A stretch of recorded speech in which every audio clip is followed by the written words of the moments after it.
All right, you guys. Hi, welcome back to another week of learning and growing. Teacher is here again to do our high frequency words, our weekly high frequency words, and our weekly vocabulary words to grow our brain. I'm excited for you and thank you for taking the time to do this practice. It's amazing for you and your reading. All right, you guys. So let's jump right in. Our high frequency words. First one I have here is the word woman. The word woman. Okay, you see here this word is a noun, represents a person, and our nouns represent person, place, or thing. Remember, so this word is a noun, and you see here your W sound. Your short O, your M sound, your A, and your N. So that word is woman. A sentence for this word could be Miss Wagner is a woman. Miss Wagner is a woman. Okay, so that word is woman, scholars. Awesome. We have upon. Actually, this one, scholars, is a preposition, and that means it's a word that kind of describes position. So like where something is positioned or how it is in relationship or connected to, around, or above, or to something else. So it's a preposition word, and we have here our short U, or just U, our U sound, P sound, short O sound, and N. Upon.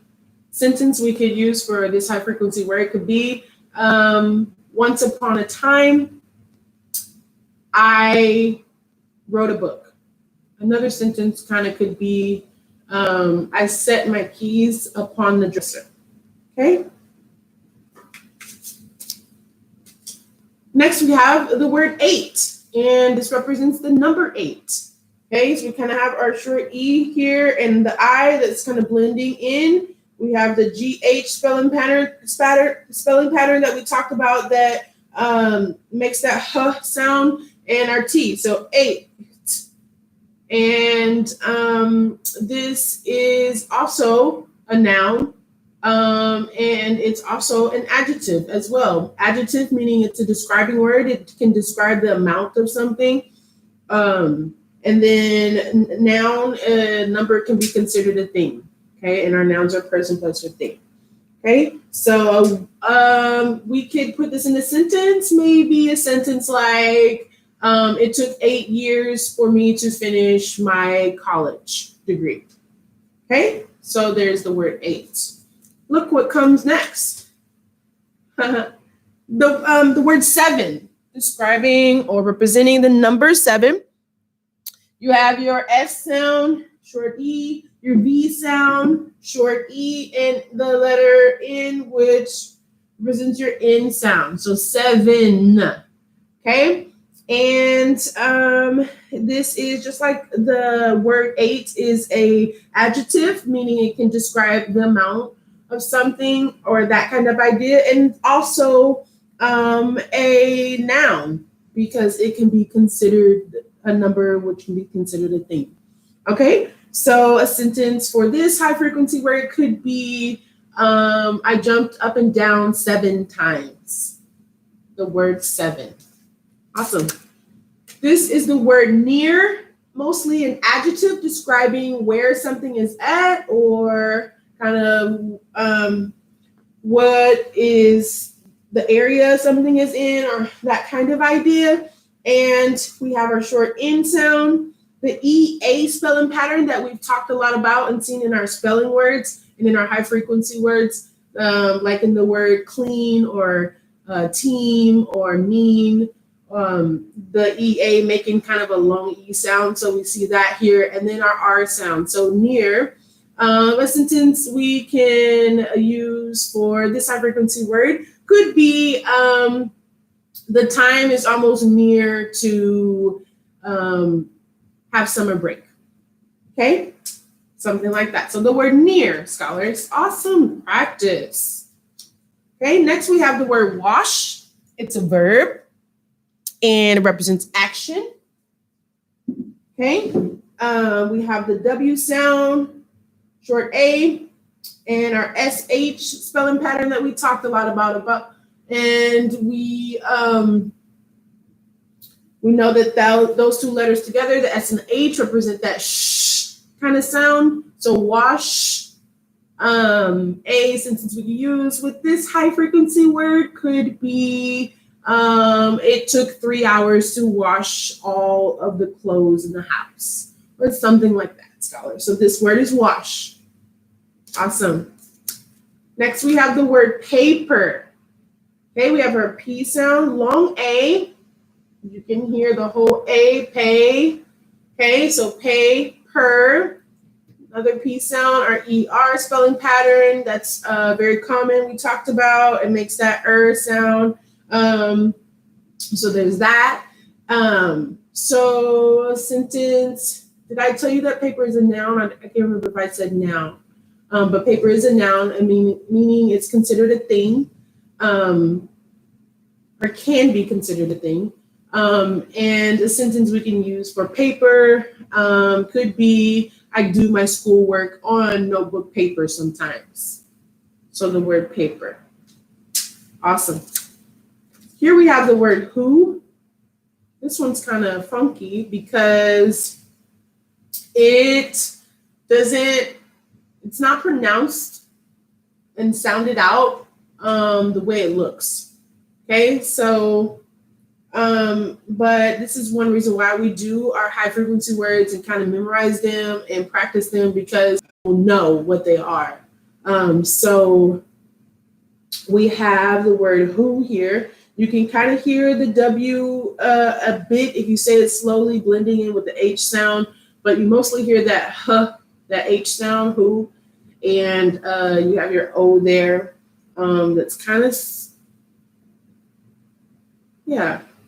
It kind of sounds like a long U sound or something a little bit, but there's that, scholars, the who word.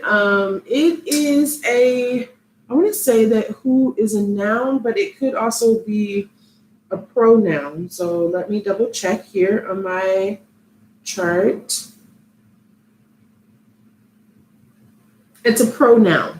Yeah. Which means it's kind of taking the place of a name or person, title, something like that. So a sentence we could use for this word could be, I wonder who will cut the lawn, or something like that. So that word is who.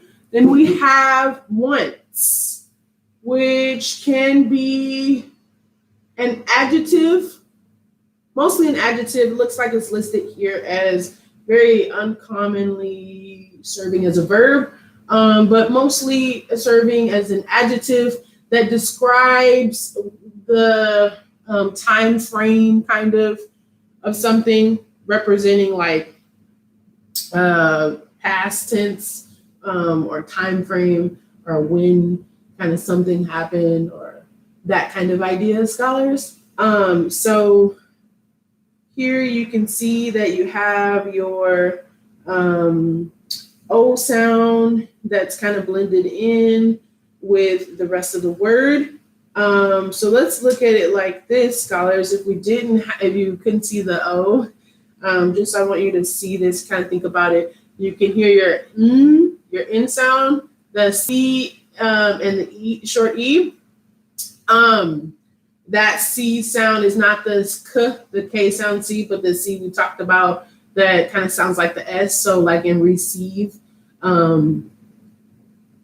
this C sound is more like the C sound, the S, the one that kind of sounds like the S sound. So, and then you're uncovering that O, you're gonna have this O that's kind of blended in there.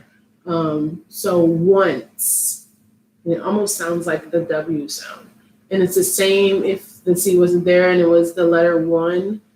Just know that that can happen, that O sound being blended in like that on those kinds of words.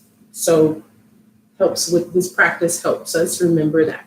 Okay, so once.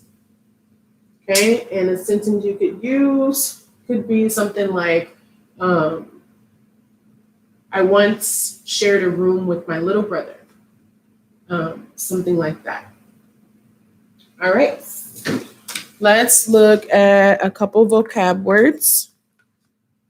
Growing our brains.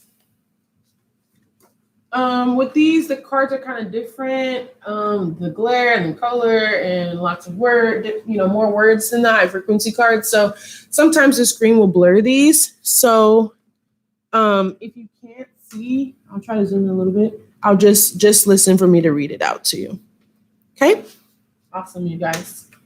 Awesome. Okay, this one, your vocabulary word village. And the sentence says the village is near the ocean. People find coins buried on the beach. If we wanted to use context clues to help us understand more of what the word means here, I would point out the word people and possibly even to the phrase near the ocean. Scholars Village, you can think of a village as like a small community, almost like a small community or a little town where there's groups of houses close together and a group of people living together, and those people work closely together and help each other survive and care for each other. So village, okay, has to do with people and the houses. All right, awesome. Startled. The diver was startled to find treasure at the bottom of the ocean. Okay, so if I wanted to point out a clue word for like a context clue, I would point out the word find, just because it kind of helps us think about like something that we didn't know was there. And that's what the word startled kind of represents, not seeing something or hearing something or having something come to you that's unexpected. So you kind of like you could be shocked or surprised, caught off guard, that kind of idea. So just not knowing sense of not knowing, startled, okay? Kind of caught off guard or surprised, okay? Here is one vocabulary word, the word contained. It says, the sentence says, this old box contained jewels, coins, and other treasures. If I could point out a context clue in the sentence for this word and what it means, it would be the word box, because, and you can kind of see the picture too, because contain or containers, you guys may have used like plastic containers or something like that or may have them in your kitchen or home to hold different foods in and that kind of thing. It's about holding something inside of something. So contained, being held within something, okay? And then let me check okay, last one, scholars, and it's a great one to end on. Grateful.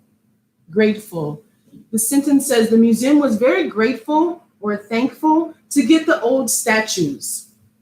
I love this. You can see the lady smiling. That kind of helps us kind of relate to the word grateful. And a context clue in the sentence would be one of them be the word thankful. That's kind of the meaning, represents that meaning of the word grateful. Being thankful, being thoughtful about what someone has done and appreciating that. Okay? So those are your high frequency words for the week and your vocabulary words. You rock. Have an amazing day. I will check in with you next time. Bye, scholars.